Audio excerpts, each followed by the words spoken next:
Salt, that tiny white crystal sitting on your dining table, has shaped civilization, sparked wars, built empires, and even paid salaries. Today, we are uncovering the mysterious and powerful history of salt, the mineral that shaped civilization.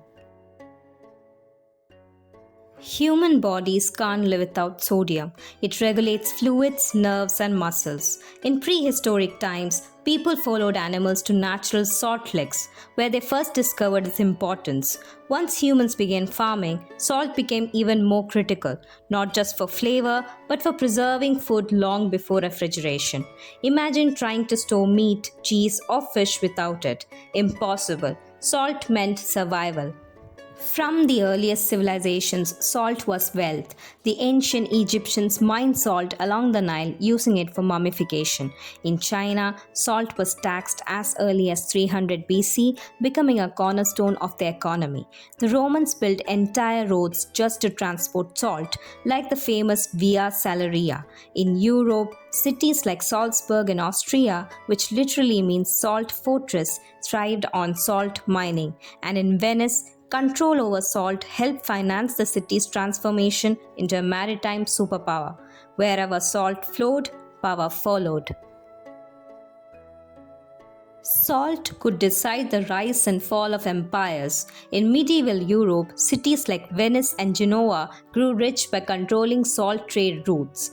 Wars were fought not over land, but over salt mines and salt taxes. In Africa, caravans crossed the Sahara with slabs of salt, trading it for gold ounce by ounce. For some cultures, salt was literally worth its weight in gold. Even in America, salt played a quiet but vital role. During the American Revolution, control over salt supplies was critical. Without it, preserving meat for armies was nearly impossible. But salt wasn't just wealth, it was power. In 18th century France, salt was taxed heavily through a system called the gabelle. The tax was so hated that it became a rallying cry during the French Revolution. In colonial India, salt turned into a symbol of resistance. For centuries, the British heavily taxed salt, forcing even the poorest people to pay.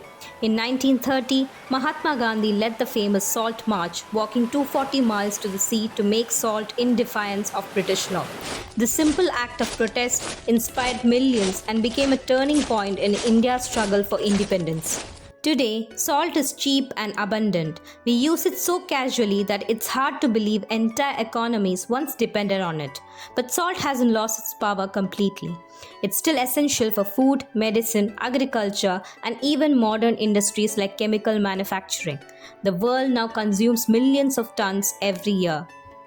The story of salt reminds us even the most ordinary things can have extraordinary histories. From preserving ancient foods to preserving freedom, salt has done it all. If you enjoyed this journey into food history, make sure to like, subscribe, and follow for more stories where food changed the world.